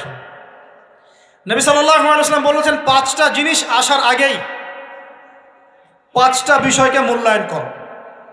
1, তোমার বার্ধক্য আসার আগেই তোমার যৌবনকে মূল্যায়ন করো। যৌবনের গুরুত্ব পেলেন তো এবার? তোমার মৌত আসার আগেই তোমার জীবনকে মূল্যায়ন করো। অসচ্ছলতা আসার আগেই সচ্ছলতাকে মূল্যায়ন করো। অসুস্থতা আসার আগেই সুস্থতাকে মূল্যায়ন করো। এবং এই যে কথাটা বললাম যে তোমার বার্ধক্য আসার আগেই যৌবনকালটাকে মূল্যায়ন করো। এই হাদিসগুলোর মধ্যে আমরা সংক্ষিপ্ত পরিসরে যৌবনকালের গুরুত্ব পাচ্ছি কিনা ভাই? এখন এই যৌবনকালটা আমাদের কাটানো উচিত আল্লাহ পাকের ইবাদতের মধ্য দিয়ে। এই যৌবনকালটা আমাদের কাটানো উচিত কয়েকটা বিষয়ের মধ্য দিয়ে। তার মধ্যে আমি 10টা পয়েন্ট আপনাকে বলবো। কয়টা ভাই? 10টা। 1, এই যৌবনকালে সবার আগে আমাদের কর্তব্য হচ্ছে দ্বীনের ইলম অর্জন করা। কি করা ভাই? দ্বীনের ইলম অর্জন বলতে আমি কি বোঝাচ্ছি? দ্বীনি ইলম অর্জন বলতে আপনাকে আমি বোঝাচ্ছি যে কমপক্ষে কোরআনটুকু তেলাওয়াত করতে শিখুন, হাদিসগুলো পড়তে শিখুন, ইসলামী বইপত্র পড়াশোনা করুন, পাশাপাশি জেনারেল সাবজেক্টগুলোও পড়াশোনা করুন। এদিকে আপনি এগিয়ে যান, এদিকেও এগিয়ে যান, দুই দিকে আগাতে থাকেন। এর পাশাপাশি বরেণ্য ওলামায়ে কেরামদের সোহবতে থাকার চেষ্টা করেন।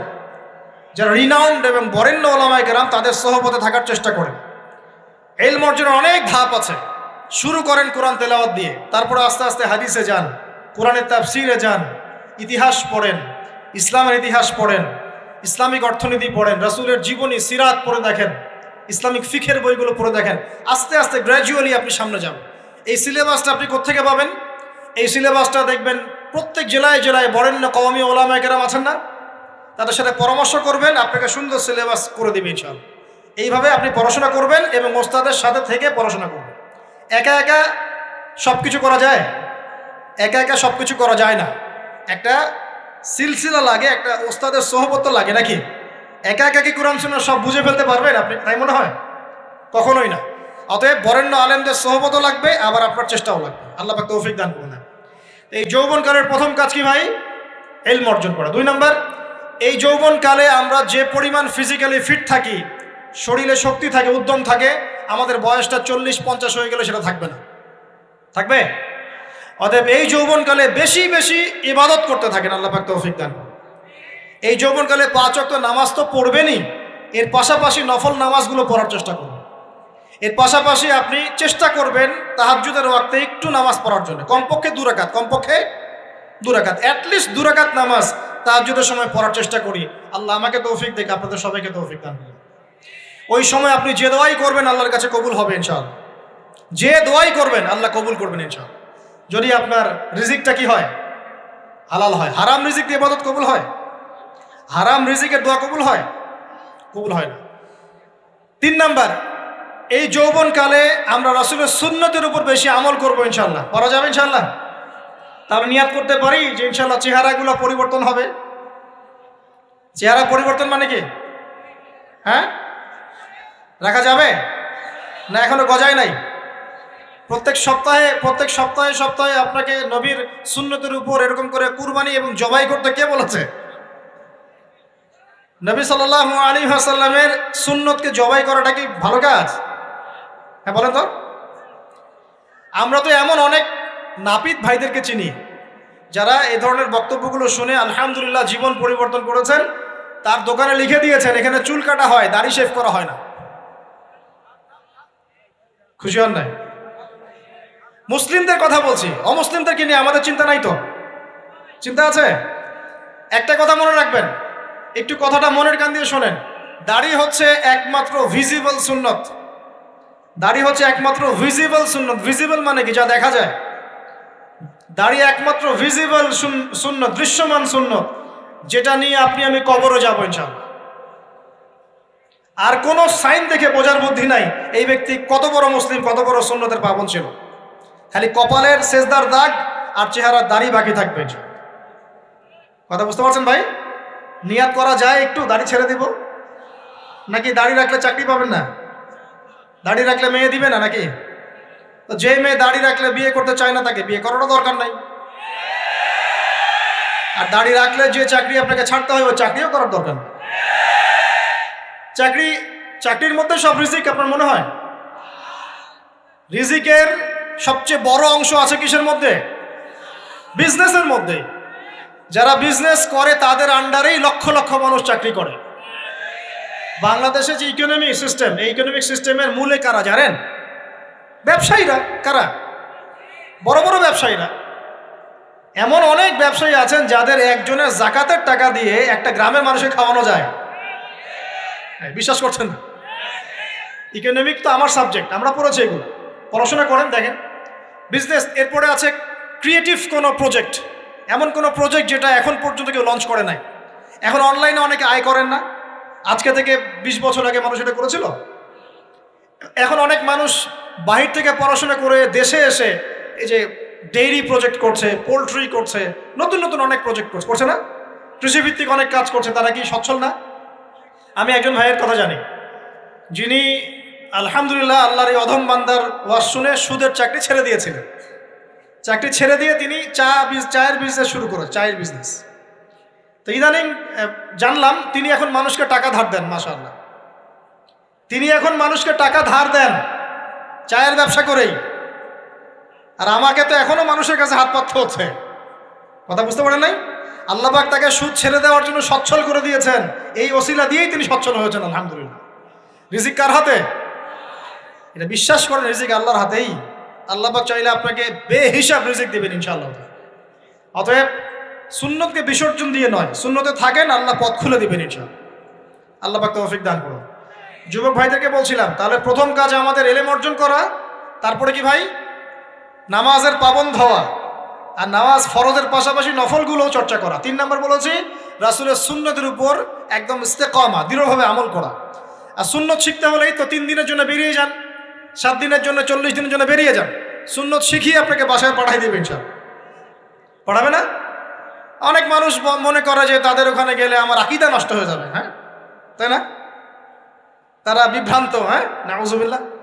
স্বপ্নে পাওয়া ধর্ম, অনেকে টিটকারি মারে, স্বপ্নে পাওয়া ধর্ম।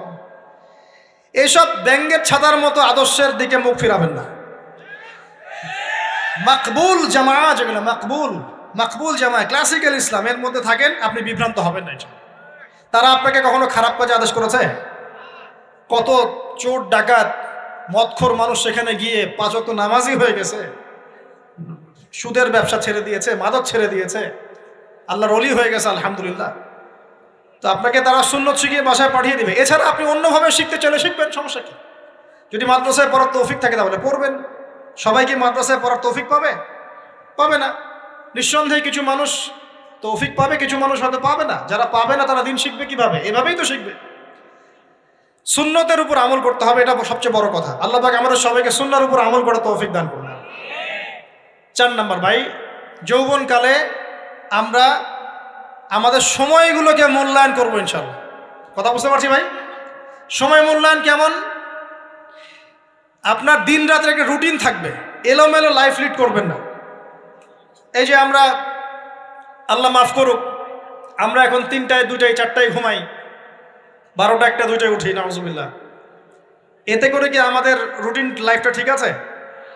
আমাদের খাওয়ার ঠিক নাই, আমাদের ঘুমের ঠিক নাই, আমাদের মানে খাবারের যে অভ্যাস, খাদ্যাভ্যাসও ঠিক নাই। আমরা একটু খেলাধুলা আগে করতাম, সেটাও এখন করি না।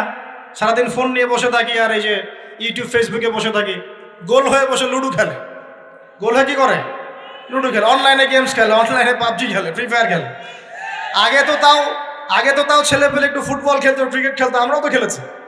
ওই সময় তাও আলহামদুলিল্লাহ আমাদের ফিজিক্যাল ফিটনেস অনেক ভালো ছিল। এখন ওগুলো বাদ দিয়ে যে মানুষ পর্নোগ্রাফি দেখছে, লুডো খেলছে, পাবজি খেলছে, ফ্রি ফায়ার খেলছে, সারাদিন অনলাইনে বসে অথর্বর মধ্যে বসে আছে, এটা কি ভালো হচ্ছে? এজন্য অ্যাটলিস্ট ফজরের নামাজ পড়ে জিকির আজগার করে পড়াশোনা করে আধা ঘন্টা 1 ঘন্টা একটু খেলাধুলা করলে কি সমস্যা? একটু ফুটবল খেলেন, দৌড়াদৌড়ি করেন, জগিং করেন, একটু ব্যায়াম করেন। আল্লাহ পাক আপনাদের যৌবনে বরকত দান করুন, আমিন। এই কাজগুলো করতে হবে কিনা? ভালো না খারাপ? করেন। আর নিয়মতান্ত্রিক লাইফ লিড করবো আমরা, নিয়মতান্ত্রিক। আমার জীবনে একটা রুটিন থাকবে, এই রুটিনের বাইরে যাব না। পড়াশোনার রুটিন থাকবে, খেলার বা এক্সারসাইজ রুটিন থাকবে, খাওয়া দাওয়ার রুটিন থাকবে, দাওয়ার রুটিন থাকবে, আমি আলেমুল আমাদের কাছে যাব, এই রুটিন থাকবে। একটা রুটিন লাইফ লিড করবেন, এলোমেলো জীবনযাপন করবেন না। আল্লাহ পাক আমাকে তৌফিক দান করুন, আপনাদের সবাইকে তৌফিক দান করুন। কয়টা বলেছি ভাই? বলেন। 6 নাম্বার, যৌবনকালে সবচেয়ে বেশি বেঁচে থাকবো নারীর ফিতনা থেকে। কি থেকে ভাই? যৌবনকালে সবচেয়ে বেশি বেঁচে থাকবো কি থেকে? একটা হাদিস বলি, নবী সাল্লাল্লাহু আলাইহি ওয়াসাল্লাম বলেছেন, মা তারাকতু বা'দি ফিতনাতান আদাররু আলা রিজালি মিনান নিসা। আমি আমার পরে, নবীজি বলছেন, আমি আমার পরে পুরুষদের জন্য নারীদের চেয়ে ভয়ঙ্কর কোনো ফিতনা রেখে যাই নাই।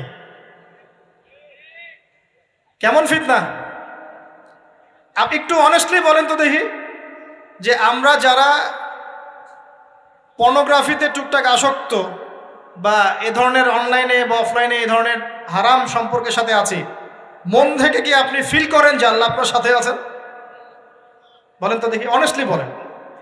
আপনি যখন নামাজ পড়ে বাসায় ফিরে যান, ফিরে যেতে যেতে যদি আপনার চোখে খারাপ কিছু পড়ে, আপনার মনের নূরটা নষ্ট হয়, আপনি বুঝতে পারেন না?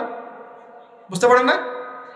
যখন আপনি এরকম হারাম কোনো সম্পর্কে আছেন, নাউজুবিল্লাহ, আপনার মনটা যে শক্ত হয়ে গেছে, আপনি বুঝতে পারেন না? আল্লাহর ওয়াস্তে নারী জাতির ফিতনা থেকে সর্বোচ্চ দূরত্ব অবলম্বন করবেন। আল্লাহ পাক তৌফিক দান করুন। কি করব তাহলে আমরা? ওই যে বলেছি, হালাল সম্পর্ক করতে পারলে হালাল, যদি করতে না পারি সবর করবেন। কি করবেন? সবর করবেন, ভালো কাজে ব্যস্ত থাকবেন, বেশি বেশি রোজা রাখবেন। কি করবেন? বেশি বেশি রোজা রাখবেন। সোমবারে রোজা রাখবেন, বৃহস্পতিবারে রোজা রাখবেন। এভাবে আপনি আপনার জীবনটা গুছিয়ে নেন, আল্লাহ পাক প্রবৃত্তিকে নিয়ন্ত্রণ করার ক্ষমতা দিবেন ইনশাআল্লাহ। এরপরেও যদি ভুল হয়ে যায়, হতে পারে এই যুগটা ফিতনার যুগ, চরম ফিতনার যুগ। যদি কোনো ভুল হয়ে যায়, খবরদার আপনি হতাশ হবেন না। ভুল হয়ে গেলে কখনো হতাশ হবেন না। হতাশা শয়তানের পক্ষ থেকে আসে, কখনো হতাশ হবেন না। দেন ওযু করে জায়নামাজে দাঁড়িয়ে 2 রাকাত নামাজ পড়ে আল্লাহকে বলবেন, আল্লাহ আমার ভুল হয়ে গেছে, আমাকে মাফ করে দাও।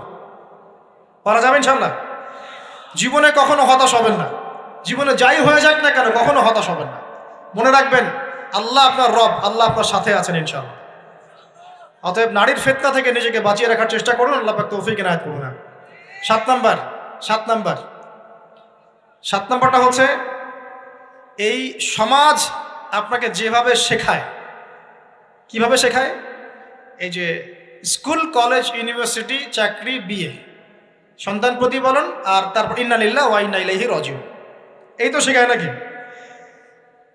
সবসময় মনে রাখবেন যে আল্লাহ রাব্বুল আলামিনের পরিকল্পনাই আপনার উপরে সবচেয়ে বেশি অগ্রাধিকার যোগ্য, সমাজের পরিকল্পনা নয়।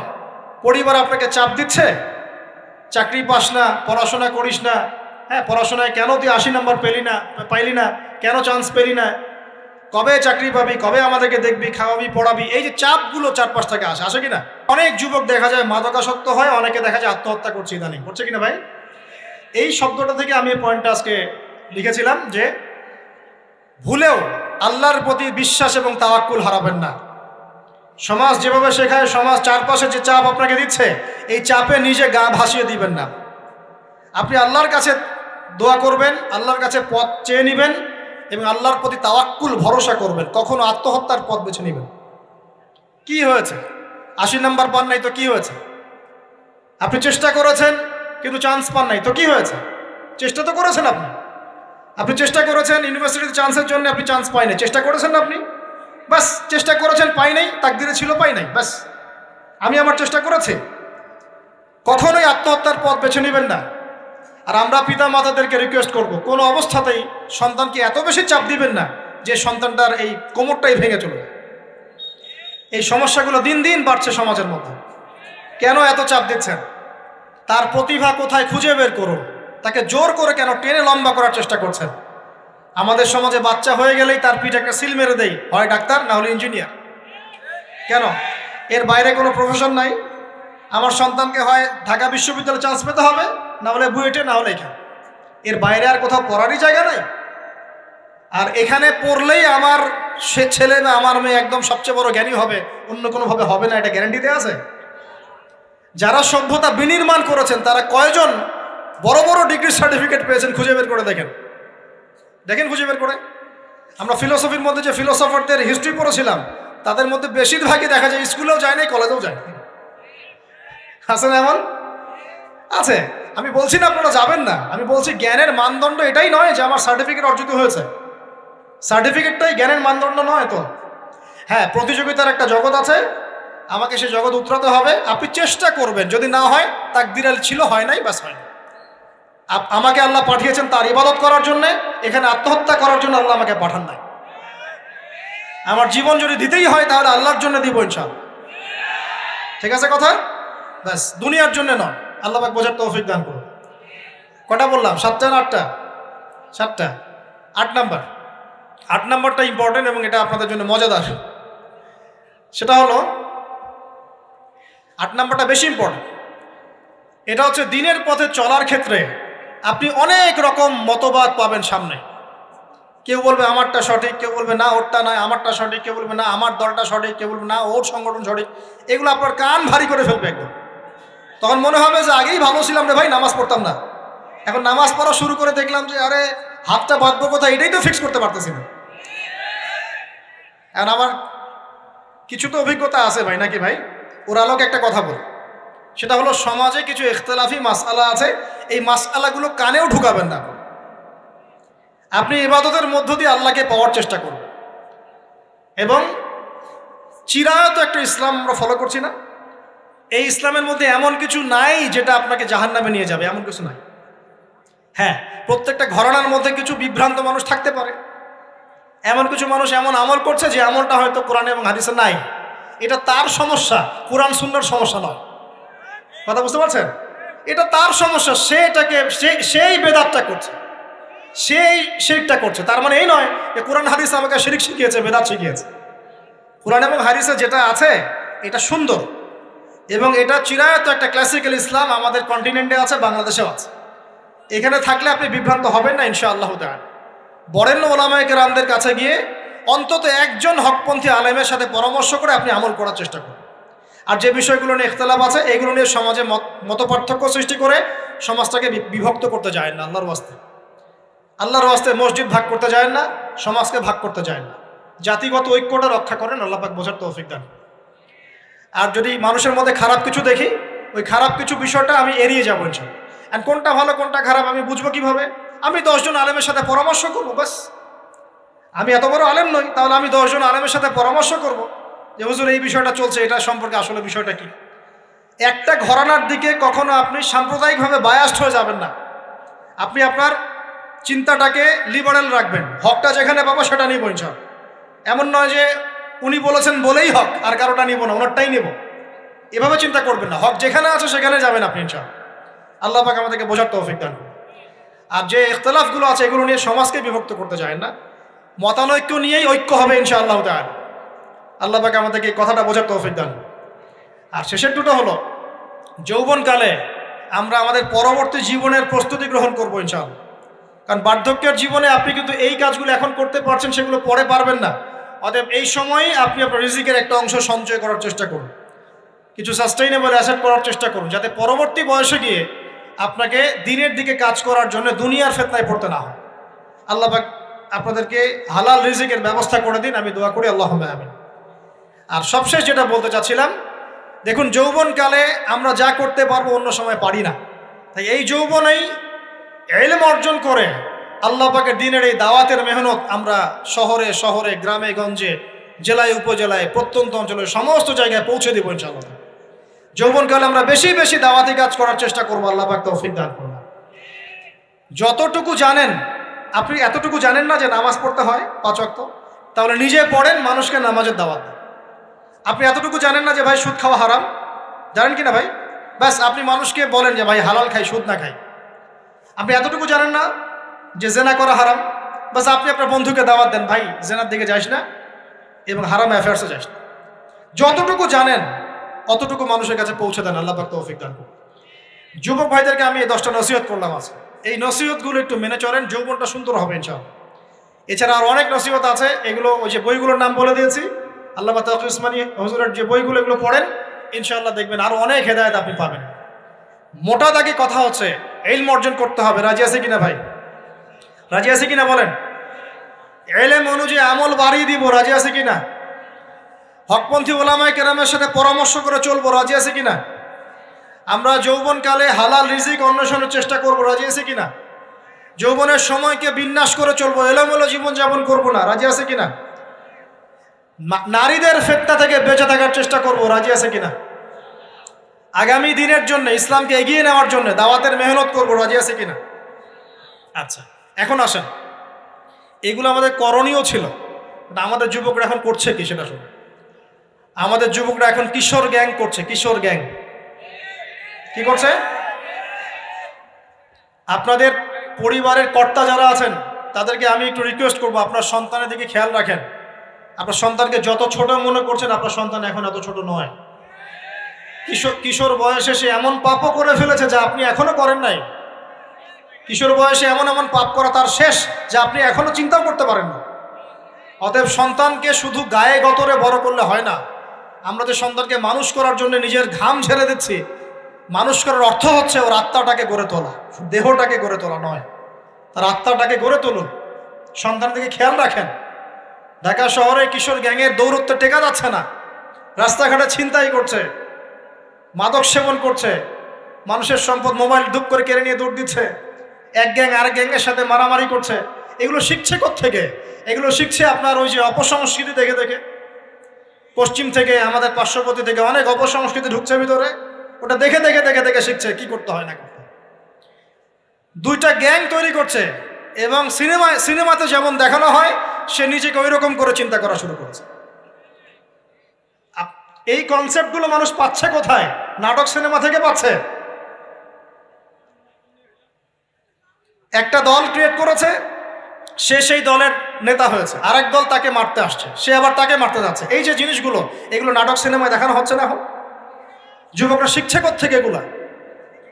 বাংলাদেশের মেয়েদেরকে একসময় শেখানো হয়েছে তুমি সুন্দর না, তুমি কি না, তাদের মনে ঢোকান তুমি সুন্দর না, আরো সুন্দর হতে চাও, আরো সুন্দর হতে চাও, এই ক্রিম মাখো সুন্দর হয়ে যাবে। এই একটা কনসেপ্ট ঢুকিয়ে দিছে মাথায়, তুমি সুন্দর না, তোমাকে আরো সুন্দর হতে হবে। আল্লাহ তোমাকে যে সৌন্দর্য দিয়েছেন এটা যথেষ্ট না, অন্যরা আরো অনেক বেশি সুন্দর, তুমি সুন্দর না, এই ক্রিম মাখো সুন্দর হবে। এই করতে করতে করতে ক্রিমের ব্যবসা শুরু হলো। বাণিজ্য, সবকিছুর পিছনে কি থাকে? বাণিজ্য, আর কিচ্ছু না। তারপর শুরু হলো যে পার্লার, অমুক ক্রিম তমুক ক্রিম, অমুক সোনো, এই সেই, বাস মেয়েরা পাগল হয়ে গেল। ব্যাস নতুন নতুন আমরা আমাদের সংস্কৃতি ধারণ করে যে কাপড় চোপড়গুলো পরি, কিছু মানুষ শেখালো এর চেয়ে এই ফ্যাশনটা ভালো, এটা পরো। ব্যাস ঈদে ঈদে নতুন নতুন ফ্যাশন আসা শুরু করলো।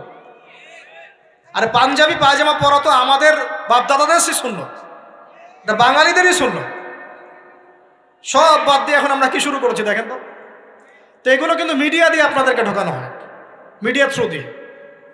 আমরা দেখছি এখন যুবকরা, বহু যুবক মাদকাসক্ত হয়ে যাচ্ছেন, হচ্ছেন কি না? কিসের এত হতাশা ভাই? কি হয়েছে? আপনার গার্লফ্রেন্ড আপনাকে ছেড়ে চলে গেছে? তা গেছে না হয়তো, কি হয়েছে ভাই? কি হয়েছে? গার্লফ্রেন্ড ছেড়ে চলে গেছে তো কি হয়েছে? আল্লাহ পাকের জমিনে কি মেয়ের অভাব নাকি? 40 জন নারীর দায়িত্ব একটা ছেলেকে নিতে হবে সে জামানায়, মানে মা, বোন, ফুপু, খালা, স্ত্রী, এই সব মিলে 40 জন কাঁধে উঠে যাবে। এখন ঘরে ঘরে মেয়েদের সংখ্যা বাড়ছে না? নবীজি বলেছেন শেষ জামানায় মেয়েদের সংখ্যা বাড়বে, ছেলেদের সংখ্যা কমবে। কমছে কি না ছেলেদের সংখ্যা? এখন হয়তো এভারেজ 100, 104, পরে দেখবেন আরো বেড়ে গেছে। শুধু আমেরিকার হিস্ট্রি ঘেটে দেখেন, ওখানে ছেলে মেয়ের অনুপাতটা কেমন, কমছে সব জায়গাতে, আরো সামনে কমবে। তো একজন গার্লফ্রেন্ড আপনাকে ছেলে চলে গেছে, বাস জীবনটা উৎসর্গ করে দিতে হবে তার জন্য? এখন কি ফেন্সিডিল, গাঁজা, ইয়াবা এগুলো সেবন করতে হবে? আপনাকে কে সৃষ্টি করেছেন ভাই? কি উদ্দেশ্যে? প্রথমে কি একটা বলেছে, কি উদ্দেশ্যে? আমাকে আল্লাহ পাঠিয়েছেন দুনিয়াতে নামাজ পড়তে, রোজা রাখতে, দিনের প্রচার করতে, দিনের জ্ঞান অর্জন করতে, এই তো। তা আমি একজন মেয়ের জন্য জীবন নষ্ট করে দিব কেন? আমি তাহলে আল্লাহর কাছে কি মুখ দেখাবো আর নবীর কাছে কি মুখ দেখাবো? ওখানে গিয়ে বলবো আল্লাহ আমি আমার অমুক প্রেমিকার জন্য আশেক হয়ে একদম জীবন দিয়ে দিয়েছি, আত্মহত্যা করেছি? গেছে ভাই, যাইতে দেন। যে ব্যক্তি আপনার অবস্থানকে মূল্যায়ন করে নাই সে আপনার যোগ্য ছিল না। এখন আপনি কি করবেন? নিজের অবস্থান উন্নত করেন, আপনার পিছনে লাইন ধরে ঘুরবে ইনশাআল্লাহ। এটাই বাস্তবতা। দুনিয়া খুব খারাপ জিনিস। মানুষ মানুষের অবস্থানকে মূল্যায়ন করে, মানুষ মানুষের অবস্থানকেই মূল্যায়ন করে, কিন্তু আল্লাহ রাব্বুল আলামিন আপনাকে সর্বাবস্থায় ভালোবাসেন। আলহামদুলিল্লাহ। এই যে আমরা এখন অনেক পাপ করছি না, আল্লাহ কি আমাদেরকে আযাব দিয়ে ধ্বংস করে দিয়েছেন? আল্লাহ পাক এখনো আমাদেরকে ভালোবাসেন, রহম করেন, অপেক্ষায় আল্লাহ পাক অপেক্ষা করছেন কখন তওবা করবে, আমি তওবা কবুল করব। এই কখন আমার বান্দা খালি একবার বলে আস্তাগফিরুল্লাহ, আল্লাহ পাক সাথে সাথে মাফ করে দেবেন। আর সেই আল্লাহকে ভুলে আপনি কার পিছনে ছুটছেন? আমরা কিন্তু নিয়াত করতে পারি ভাই যে আমরা যারা ওয়াজ শুনলাম জীবনে কোনোদিন সিগারেটে হাত দিব না ইনশাআল্লাহ। রাজি আছি ভাই? অন্য বড় বড় জিনিস তো বহুত দূরের কথা। আচ্ছা, অনেকে রাজি হয় নাই কেন? আপনারা কি অলরেডি আসক্ত? আমি অনেক ভাইকে দেখেছি মাশাআল্লাহ ইফতার খুলেই একদম বেনসন টানা শুরু করে। হ্যাঁ, এটা যে হারাম আপনাদেরকে কেউ ওয়াজ করে শোনায় নাই? এটাকে কি মনে করেন আপনারা, হারাম না হালাল? কেউ বলেছে মাকরু, নাকি মাকরু ফতোয়া দিয়েছে? মাকরুহ শব্দের অর্থ জানেন আপনি? মাকরুহ শব্দের অর্থ কি একটু শোনেন। সূরা বনী ইসরাইল খুলবেন। কোন সূরা? সূরা বনী ইসরাইল। আল্লাহ পাক বলছেন আমি বনু ইসরাইলকে এই কাজগুলো করতে নিষেধ করেছি। কোন কোন কাজ? জেনা করো না, জেনার ধার কাছে যেও না, এতিমের মাল আত্মসাৎ করো না, শিরিক করো না ইত্যাদি। যারা আলেম আছেন তারা আমার কথা বুঝবেন। এই কাজগুলোর পরে আল্লাহ পাক বলছেন যে এই প্রত্যেকটা কাজ আল্লাহর কাছে মাকরুহ, অপছন্দের। কিসের? অপছন্দ। তাহলে এটাকে আপনি সহজ মনে করছেন? নিয়াত করি আল্লাহ পাকের সন্তুষ্টির জন্য আমরা কোনোদিনও মাদকের সাথে সম্পৃক্ত হব না ইনশাআল্লাহ।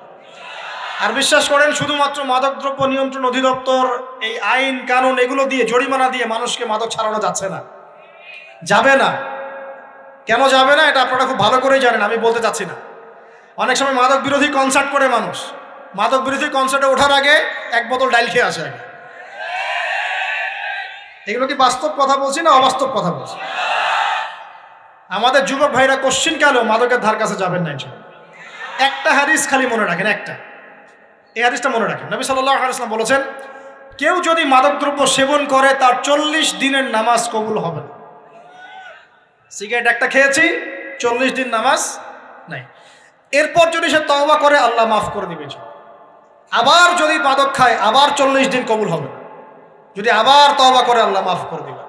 আবারও যদি খায় আবারও 40 দিন কবুল হবে না। আবারও তওবা করলে আল্লাহ আবার মাফ করে দিবে। চতুর্থবার সে যদি মাদক খায়, আল্লাহ রসুল সাল্লাল্লাহু আলাইহি ওয়াসাল্লাম বলছেন আল্লাহ পাক কিয়ামতের মাঠে তাকে তিনাতুল খাবাল পান করাবেন। কি পান করাবেন? তিনাতুল খাবাল। সাহাবীরা বললেন ইয়া রাসূলুল্লাহ এটা কি? তিনাতুল খাবাল কি? নবী সাল্লাল্লাহু আলাইহি ওয়াসাল্লাম বলছেন এটা হচ্ছে জাহান্নামীদেরকে আযাব দেওয়ার পর তাদের রক্ত মাংসের যে পুঁজ বের হবে, এই যে ড্রিঙ্কস, জাহান্নামের হার্ড ড্রিঙ্কস, এই ড্রিঙ্কসের নাম হলো তিনাতুল খাবাল। আল্লাহ পাক আমাদের সবাইকে মাদক থেকে বাঁচিয়ে রাখেন। হতাশা মাদক দিয়ে দূর হয় না। হতাশা দূর হবে, বলে দিব, 3টা জিনিস, মাত্র 3টা। কয়টা ভাই? 1, 5 ওয়াক্ত নামাজ। এক কি? নামাজে আপনি ওযু করে সিজদা দেন, ইনশাআল্লাহ আপনার মনে প্রশান্তি না আসলে আমাকে এসে বলেন যে আসে না। চোখের পানি, মনের আবেগ যা আছে আপনার ভিতরে, কষ্ট, দুঃখ, যন্ত্রণা সব আল্লাহকে ঢেলে দিবেন ইনশাআল্লাহ। নিজের আবেগ ধরে রাখবেন এখানে, আপনি আল্লাহর জন্য ঢেলে দিবেন। মানুষকে আবেগ দেখা কি লাভ? মানুষ আপনার চোখের পানির মর্ম বুঝবে? মানুষ কি মানুষের চোখের পানির মর্ম বুঝে? আপনার পিতা যদি মারা যায় আমার কাছে এসে দোয়া চান, কান্নাকাটি করে, আমি দোয়া করতে পারবো কিন্তু আমি কিন্তু আপনার ফিলিংসটা বুঝতে পারবো না। আপনার অনুভূতি কে বুঝতে পারবেন? আল্লাহ পাক আপনার ঘাড়ের রগের চেয়েও কাছে আছে। সুবহান সুবহান, আল্লাহ পাক ঘাড়ের রগের চেয়ে কাছে আছে। গতকালকে বাংলাদেশের একজন বরেণ্য আলেমের সাথে একটা কনফারেন্সে ছিলাম। উনি বলছিলেন যে এক ব্যক্তি, এটা শোনেন, এক ব্যক্তি খুব তার শখ যে তিনি সাহাবীদের মতো নামাজ পড়া শিখবেন। কথা বুঝতে পারছেন? সাহাবীদের মতো নামাজ শিখবেন। তো একজন বরেণ্য আলেমের কাছে এসেছেন, এসে বলছেন যে আমাকে সাহাবীদের মতো নামাজ শিখিয়ে দেন। তখন সেই আলেম আরেকজন আলেমের সন্ধান দিয়েছেন যে তুমি তার কাছে যাও, তিনি শেখাবেন। তো সেই ব্যক্তি একটু অবাক হয়েছেন, কারণ যাকে প্রশ্ন করেছিলেন তিনি অনেক বড় মুহাদ্দিস, আর যার কাছে পাঠানো হচ্ছে তিনি অত বড় মুহাদ্দিস নন, কিন্তু আবেদ, আমল করেন। তাকে গিয়ে বলছেন উনি আমাকে পাঠিয়েছেন সাহাবীওয়ালা নামাজ শিখিয়ে দেন। তখন তিনি বলছেন ঠিক আছে, সুন্দর করে উজু করে আসো, সুন্দর করে অজু করে আসো। অজু করার সময় খালি খেয়াল রাখবা যে আমি অজু করছি শুধু আল্লাহর সন্তুষ্টির জন্য। কি খেয়াল রাখবেন? অজু করছি শুধু আল্লাহকে রাজি খুশি করার জন্য অজু করছে, আর কোনো উদ্দেশ্য নাই আমার। অজু করতে যাচ্ছে, তিনি আবার বলছেন দাঁড়াও, শুধু আল্লাহকে রাজি খুশি করার জন্য অজু করো। আবার শুরু করছেন, আবার বলছেন শোনো, শুধু আল্লাহকে রাজি খুশি করার জন্য অজু করো। এভাবে বলতেই আছেন, নামাজে দাঁড়িয়েছেন, দাঁড়ানোর আগে বলছেন শোনো, শুধু আল্লাহকে রাজি খুশি করার জন্য নামাজ পড়ো। বলতেই আছেন। এক পর্যায়ে সে ব্যক্তি নামাজ শুরু করলো, নামাজে মনোযোগ এদিক ওদিকে যায়, আর তার মাথায় এটা আসে, এই শুধু আল্লাহকে রাজি খুশি করার জন্য আমাকে নামাজ পড়তে হবে, শুধু আল্লাহকে রাজি খুশি করার জন্য নামাজ পড়তে হবে। এই চিন্তা তার মনের মধ্যে ঘুরপাক খাচ্ছে। এভাবে নামাজটা সে শেষ করে চিন্তা করছে যে নামাজ তো পুরোপুরি মনোযোগ দিতে পারলাম না, বারবার মাথার মধ্যে এরকম চিন্তা আসছে, আল্লাহ আমাকে তুমি মাফ করে দাও, নামাজটা আমার মনে হলো না ঠিক মতো। তখন সে ফিরে এসে তার সে ওস্তাদকে বলছেন আমার তো নামাজ এরকম করে পড়লাম, কিন্তু শেষমেশ মনে হলো যে নামাজটা হয়তো কবুল হয় নাই, আল্লাহর কাছে খুব মাফ চাইলাম, আল্লাহ আমাকে মাফ করে দাও, নামাজটা মনে হলো না। তখন সেই যে প্রথম ব্যক্তি যিনি পাঠিয়েছেন তিনি বলছেন এটাই হলো সাহাবীওয়ালা নামাজ। তারা আল্লাহকে রাজি খুশি করার জন্য নামাজ পড়তেন, নামাজ শেষ করে আল্লাহর কাছে ইস্তেগফার করতেন, আল্লাহ কিছুই হলো না। আমার কথা কি বুঝতে পারছেন? অতএব আল্লাহকে রাজি খুশি করার জন্য আপনি আপনার আবেগ, আপনার ইবাদত সব ঢেলে দিবেন, অন্য কারো কাছে কিছু পাওয়ার আশা করবেন। অতএব নামাজ আপনার মাদকের দিকে যাওয়া লাগবে না, নামাজই আপনার হতাশা দূর করে দেবে ইনশাআল্লাহ। 2 নম্বর আমল হচ্ছে কোরআন তেলাওয়াত। যে ব্যক্তি কোরআন তেলাওয়াত করতে পারে নিয়মিত, তার মনের মধ্যে এই হতাশা, এই ভীরুতা, এই কাপুরুষতা কিচ্ছু আসবে না ইনশাআল্লাহ। আমি গ্যারান্টি দিচ্ছি আপনাকে, হতাশা আসবেই না আপনার মনে যদি আপনি কোরআন বুঝতে পারেন। কোরআনের একটা আয়াত নিয়ে কোনো সময় দেখা যায় 2-3 ঘন্টা সময় পার হয়ে যাচ্ছে, আয়াতটা ছেড়ে সামনে যেতে পারছি না। কোরআনের ভিতরে ঢুকলে আপনি দুনিয়ায় ভুলে যাবেন কি হচ্ছে আশপাশে। আমি এমন অনেক আলেমকে দেখেছি যে পাতলা একটা বই, আরবি বই নিয়ে পড়া শুরু করেছেন, ওই যে ফজরের পরে জোহরের ওয়াক্ত হয়ে যাচ্ছে, বইটাই শেষ করতে পারেননি। বুঝতে পারবেন? যখন আপনি ইলমের ভিতরে ঢুকে যাবেন, কোরআনের ভিতরে, হাদিসের ভিতরে, আপনার দুনিয়ার খেয়ালই নাই। একজন আলেম তিনি এক রাত্রে একটা বই লিখেছিলেন, চটি বই, এক রাত্রের মধ্যে। বলা হচ্ছে তার সম্পর্কে বলা হচ্ছে যে রাতের খাবার তাকে দেয়া হয়েছে যে আপনি এটা খেয়ে নেন। তো যে খাবারটা পাশেই আছে, খাবারটা খাবো, এটা লিখে খাবারটা খাবো, এরকম তার চিন্তা ছিল। ফজর হয়ে গেছে, বই লিখাও শেষ, খাবার এই অবস্থায় পড়ে আছে, ডুবে গেছেন ভিতরে, খাওয়ার মাথায় তার খেয়াল নাই। এরকম হয়। একজন মনীষী, বিখ্যাত মনীষী, রিয়াদুস সালেহীন কিতাবের রাইটার, সংকলক আল্লামা নববী রাহিমাহুল্লাহ, এরকম সারা রাত চলে গেছে, পাশে 2টা খেজুর, ওই 2টা খেজুর খাওয়ারই সময় পান। হাদিস নিয়ে গবেষণা করতে রাত পার হয়ে গেছে। আমি বলতে চাচ্ছি যখন ইলমের ভিতরে, কোরআন হাদিসের ভিতরে ঢুকে যাবেন, আপনার দুনিয়ার খেয়াল আপনার চলে যাবে ইনশাআল্লাহ। এই টেনশন, হতাশা, এই সেই বাদ, তখনই আল্লাহ পাক আপনাকে তার পক্ষ থেকে রহমত দিবেন, বরকত দিবেন, আল্লাহ আপনার দুনিয়ার কাজগুলো করে দিবেন ইনশাআল্লাহ। তখন দেখবেন কেউ আপনার দুনিয়ার ওই কাজটা করে দিয়েছে, কেউ ওই কাজটা করে দিয়েছে, কেউ বাসায় খাবার পাঠিয়ে দিয়েছে, আল্লাহ পাকই এগুলো করাই দিবেন ইনশাআল্লাহ। তো প্রিয় ভাইরা, মাদকে যাব না আল্লাহর কাছে আসবো? 2 নম্বর কোরআন তেলাওয়াত, 3 নম্বর আল্লাহর জিকির। 3 নম্বর কি ভাই? আল্লাহর জিকির। চলতে ফিরতে সব সময় মুখ চলতে থাকবে, মুখ না চললেও মন তাজা থাকবে, মনে জিকির হতে থাকবে। মনে জিকির করতে পারেন? মুখ নড়বে না, কিন্তু মনে আপনার একটা জিকির হতে থাকবে, সুবহানাল্লাহ বা আলহামদুলিল্লাহ, লা ইলাহা ইল্লাল্লাহ, আল্লাহু আকবার। পারা যাবে? পারে। মানুষের মন কখনো চুপ করে থাকে না, কিন্তু মানুষের মন অলওয়েজ কিছু না কিছু চিন্তা করতে থাকে না, যতক্ষণ না ঘুমায় মানুষ। তো প্রিয় ভাইরা, বেশি জিকির করব, সুবহানাল্লাহ, আলহামদুলিল্লাহ, লা ইলাহা ইল্লাল্লাহ, আল্লাহু আকবার, লা হাওলা ওয়ালা কুওয়াতা ইল্লা বিল্লাহ, এগুলো চলতে থাকবে। আল্লাহ পাক তৌফিক দান করুন। আমরা আমাদের সমাজে যুবকদেরকে এরকম টিকটকে দেখছি, অনলাইনে আসক্ত দেখছি, জেনায় আসক্ত দেখছি, পর্নোগ্রাফিতে আসক্ত দেখছি। আমরা দেখছি আমাদের যুব সমাজকে মাদকে আসক্ত, কিশোর গ্যাংয়ে আসক্ত। এইগুলো কি আমাদের কাম্য ছিল ভাই? আমাদের কাম্য ছিল? এই অবস্থায় কি যুব সমাজ আল্লাহ পাকের দ্বীনের পতাকা হাতে নিয়ে আল্লাহর জমিনে দিন কায়েম করতে পারবে কি না একটু আমাকে উত্তর দেন দেখি। এখন এই অবস্থায় পারবে? অতএব অবস্থার উন্নতি করতে হবে কিনা? উন্নতির জন্য রাজি আছি কিনা ইনশাআল্লাহ? আমরা চাই কি আল্লাহ পাকের দিনটা আল্লাহর জমিনে প্রতিষ্ঠা লাভ করুক, আল্লাহর দিন সবার ঘরে ঘরে পৌঁছে যাক, আল্লাহ পাকের দিনের যে সৌন্দর্য সবাই সেটাই, এই সৌরভটা সবাই পাক। আমরা চাই কিনা সমাজে শান্তি প্রতিষ্ঠা হোক, আবার সেই রাসূলের মতো যুগ চলে আসুক? আমরা চাই কিনা? অতএব আমাদের সবাইকে যৌবনের এই প্রলোভনগুলো থেকে বেরিয়ে এসে আল্লাহ পাকের ইবাদতে আত্মনিয়োগ করতে হবে। আল্লাহ পাক আমাদের সবাইকে তৌফিক দান করুন, বলি আমিন। আমাদের সবাইকে আল্লাহ রাব্বুল আলামিন কোরআন এবং হাদিসের গভীর জ্ঞান অর্জন করার তৌফিক দান করুন, বেশি থেকে বেশি ইবাদত করার তৌফিক দান করুন। আল্লাহ পাক সবাইকে হারাম সমস্ত রিজিক থেকে বাঁচিয়ে রাখুন, জেনা, ব্যভিচার এবং নারীর ফিতনা, মাদক থেকে আল্লাহ বাঁচিয়ে রাখুন। আল্লাহ পাক আমাদের সবাইকে হালাল রিজিক, হালাল সম্পর্ক যথেষ্ট করে দিন। আল্লাহ পাক আমাদের সবাইকে যেন দিনের দাওয়াতের মেহনত করার তৌফিক দান করেন এবং আলেম ওলামার সাথে পরামর্শ করে দিন শেখার এবং বোঝার তৌফিক দান করেন। আর লেকচার শেষ করার আগে দুটো বিষয় বলে শেষ করছি, একটু মনোযোগ দিন। একটা হচ্ছে আমাদের যুবতী দিনী বোনদের জন্য, এখানে বোনরা আছেন না? আছেন কি না? দিনী বোনরা আছেন? একটা নসিহত দিনী বোনদের জন্য আমি একটা নসিহত করতে চাচ্ছি, একটা নসিহত। আমার এই একটা নসিহত একটু মন দিয়ে শুনুন প্রিয় দিনী বোন। রাসূলুল্লাহ সাল্লাল্লাহু আলাইহি ওয়াসাল্লাম আমাদের দিনী বোনদের জন্য জান্নাতে যাওয়ার একটা ফর্মুলা বলে দিয়েছেন। আমি কি বলবো সেটা? আচ্ছা, রাসূলুল্লাহ সাল্লাল্লাহু আলাইহি ওয়াসাল্লাম বলেছেন আমাদের দিনী বোনেরা, আমাদের মায়েরা, এই নারী জাতি মাত্র 4টা কাজ করলে জান্নাতের যে কোনো দরজা দিয়ে ইচ্ছা প্রবেশ করতে পারবেন। খুশি হন নাই? কয়টা কাজ? মাত্র 4টা। এক, যদি আমাদের দিনী বোনেরা 5 ওয়াক্ত নামাজটা ওয়াক্ত মতো পড়ে, আল্লাহ পাক তৌফিক দান করুন, বলি আমিন। 2 নাম্বার, যদি তারা রমাদান মাসের রোজাটাকে ঠিক মতো আদায় করতে পারে।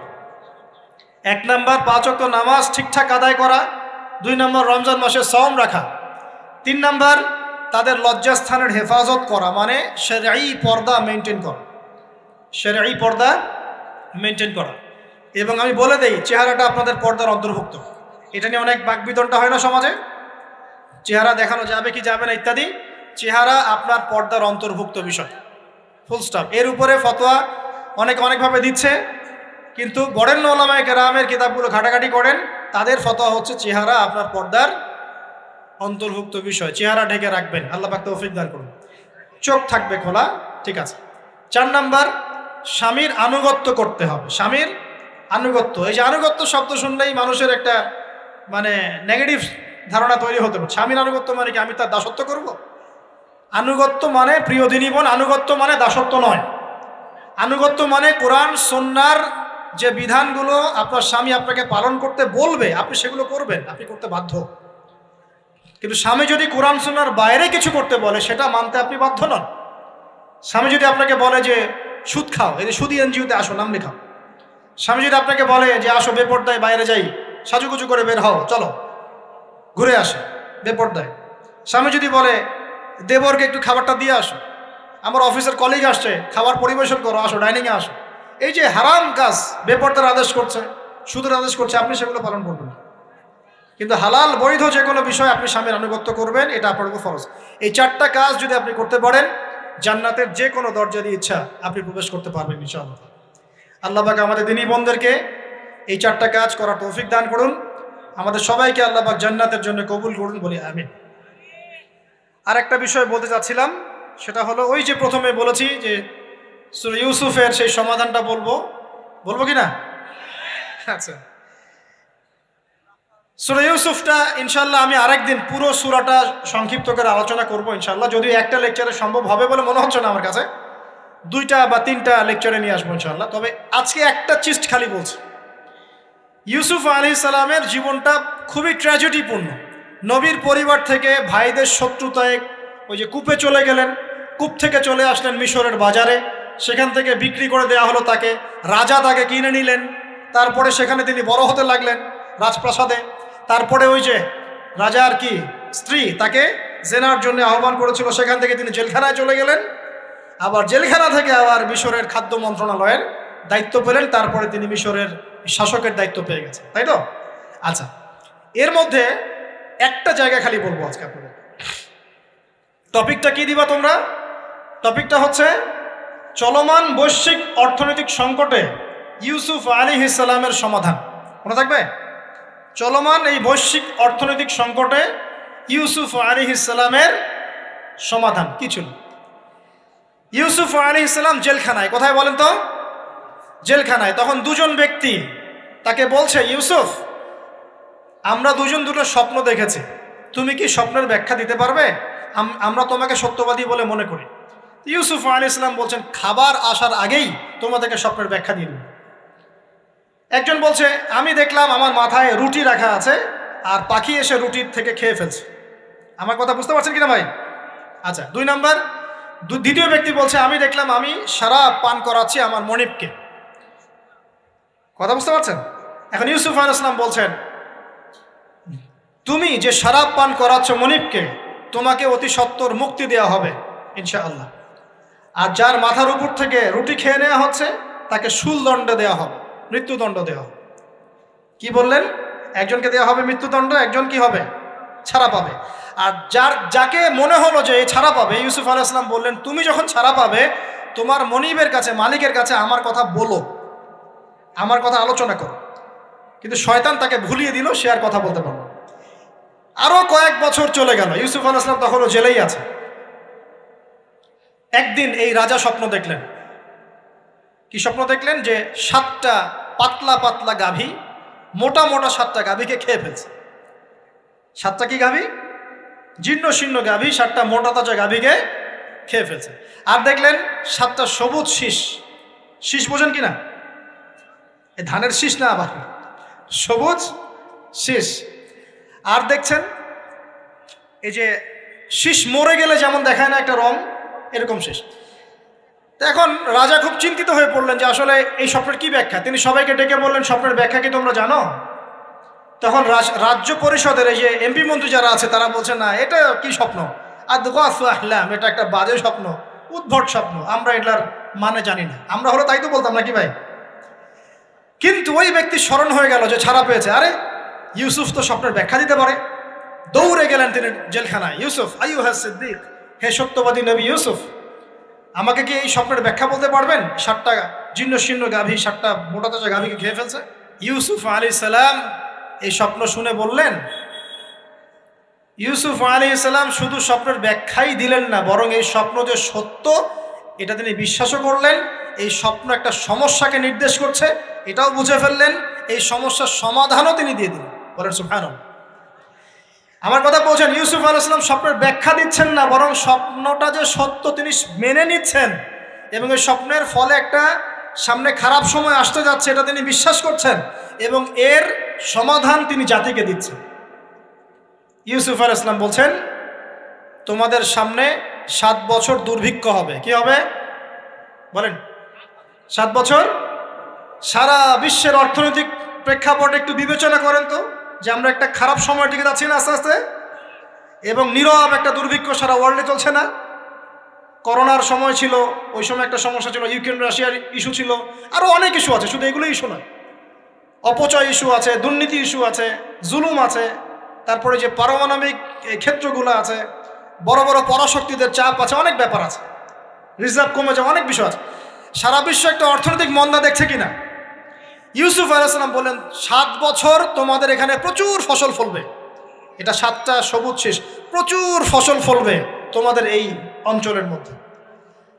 তোমরা একটা কাজ করো, তোমরা ওই 7 বছরের ফসলের যতটুকু অংশ তোমাদের না খেলে নয়, অতটুকু দিয়ে তোমরা তোমাদের জনগণের চাহিদা পূরণ করো, আর বেশি অংশটাকে রিজার্ভ করে রেখে দিও। আমার কথা বুঝতে পারছেন? ইউসুফ আলাইহিস সালাম বলছেন না যে স্বপ্নটা সত্য, তিনি সমাধান দিচ্ছেন উল্টা।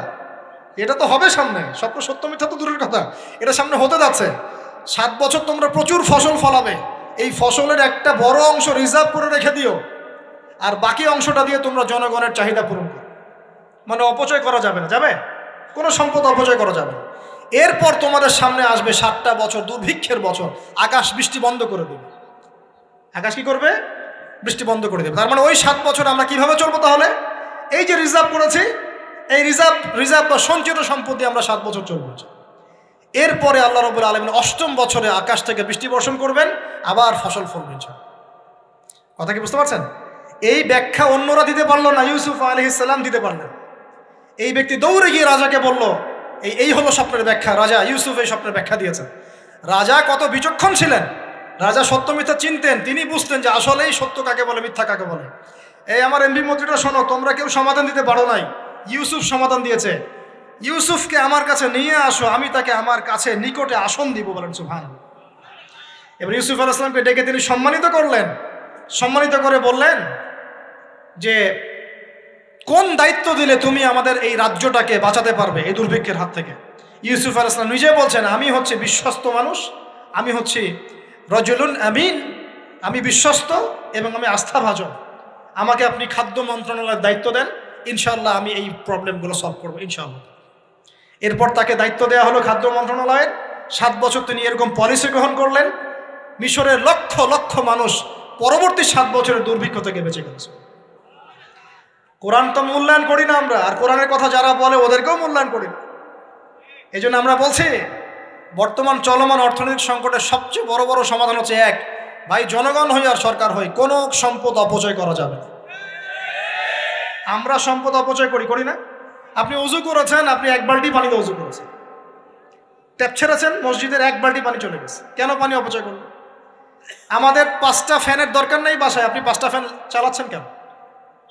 আপনি ঘর থেকে বের হলেন, ফ্যান চলছে, কেন চলছে? ঘর মুছেছেন, ফ্যান ছেড়ে দিয়েছেন, এই যে পাখা বাতাসে শুকাবে মাটি, কেন? এসি চালিয়েছেন, 24 ঘন্টা চালানোর কি দরকার? 2 ঘন্টা চালিয়ে বন্ধ করলে হয়। বিদ্যুতের ব্যাপার, গ্যাসের ব্যাপার, তেলের ব্যাপার, আমরা কি কম অপচয় করি মনে হচ্ছে আপনার কাছে? আমরা প্রচুর অপচয় করি। আর আমরা জনগণরা সাধু না, আমরা বেশি অপচয় করি।